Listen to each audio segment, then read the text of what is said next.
Okay, the next thing that we're going to go into in section 1.2 is a discussion of how do we use real numbers. Using real numbers, we need to know a little bit of basic vocabulary as well as some rules to the order of operations. So some of this may be a review for you from the past. First of all, when we work with different things that are added together, we work with things called terms. They're parts of a sum. Like terms are the terms that you can actually add together, terms like 2x and 3x, or 2x squared and 3x squared, things that will actually combine. The constant term is always the term with no variable in it, it's just the number, and a coefficient is a number multiplied by a variable, such as if we said 3x, the 3 would be the coefficient. An exponent, remember, is when you take a power of something, so something like x squared. The factor raised to the power is the x, that's the base of an exponential expression or an exponent expression. X squared means that x is its base. Now, in order to add things like terms, we work with what's called PEMDAS. It's an easy way to remember the order of operations, what you're allowed to do first, second, third, and so forth. So just to remind you real quick, PEMDAS, the P stands for parentheses. Anything happening inside parentheses happens first. Then comes exponents. Then we would either multiply or divide. Again, they're kind of the same operation, so they can happen sort of simultaneously. And so can the A and the S, basically standing for addition and subtraction. Remember that when you are subtracting something, it's just like addition, only with a negative. So let's take a look at a couple of different expressions. Another vocabulary word you're going to want to know is what is an expression. It's basically a statement that doesn't have an equal sign to it.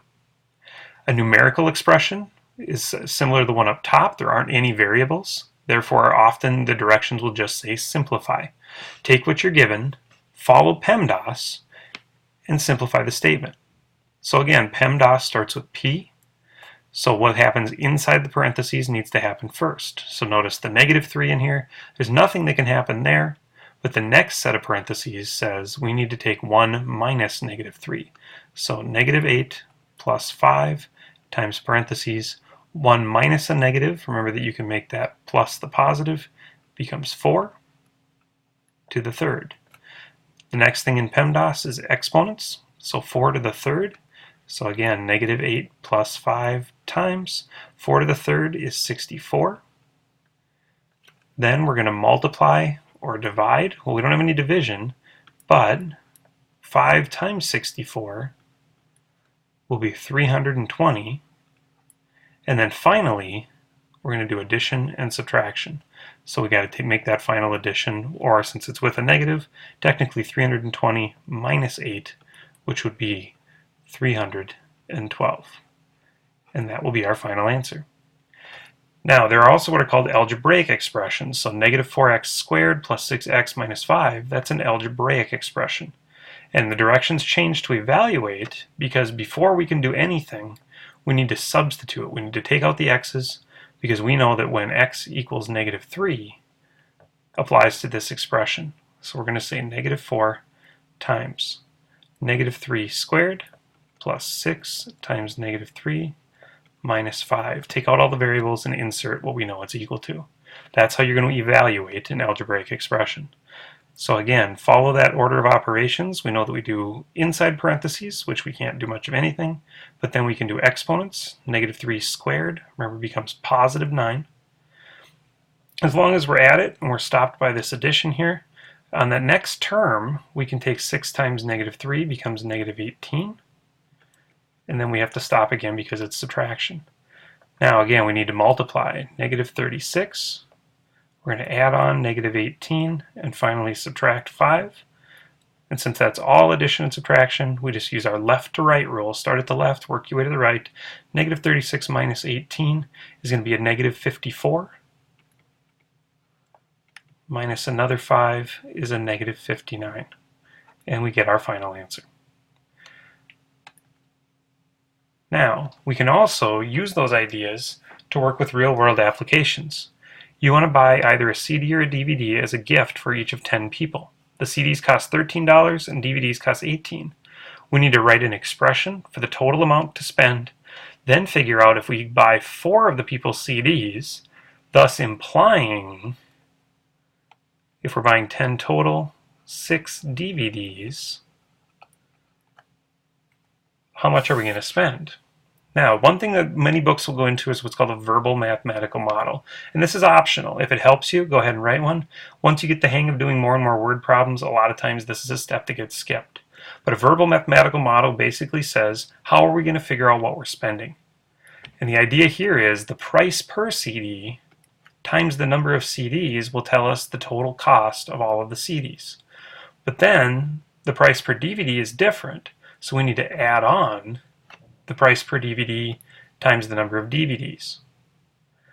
And notice, kind of like when we do unit analysis, since it's per DVD times DVDs, those are going to cancel, and we just end up with money. We end up with price. So let's fill in the parts. The price per CD is $13 times the number of CDs. Well, right now we're just going to call that N. We're going to leave that alone.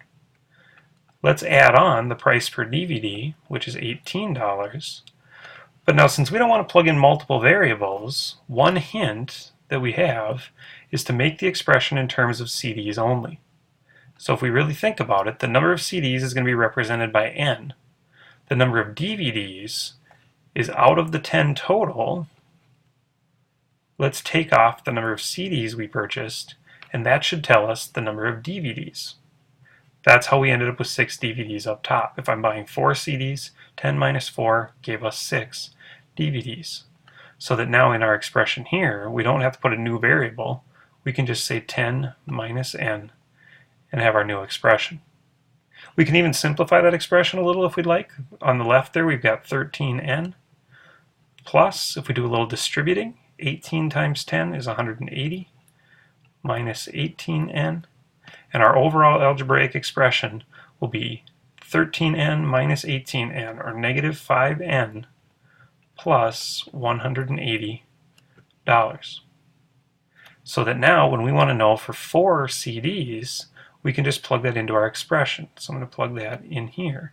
Negative 5 times 4 plus $180 equal to negative 5 times 4 is negative 20, which leaves us with 160 total dollars. So we have our algebraic expression, and we also have our total in money. On the next page, we just have a few examples for you. So go ahead and take a second. I'll pause the video. I'll fill in the answers, and you can see how you do.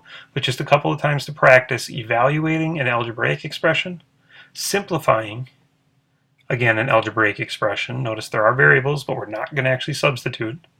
And then also working that same problem we just did, only this time we're going to purchase 6 CDs, and our costs have changed a little bit. Again, go ahead and pause the video now, and I'll fill in the answers for you. You can see how you can do. All right, let's take a look at each one of these. First of all, again, to evaluate, you need to substitute. So our negative 6 becomes the quantity squared. A great idea is to use parentheses. Don't forget that negative numbers squared are going to become positive. So 36 minus 9 will end up with 27. On the right, you do a little distributive property, which includes on the right side here distributing your negative to the 6 and also that negative to the 2x. So that you get 3x minus 2x is 1x, and this 12 from the 3 times 4 minus 6 from the second part of the expression, and you end up with x plus 6 for your final answer.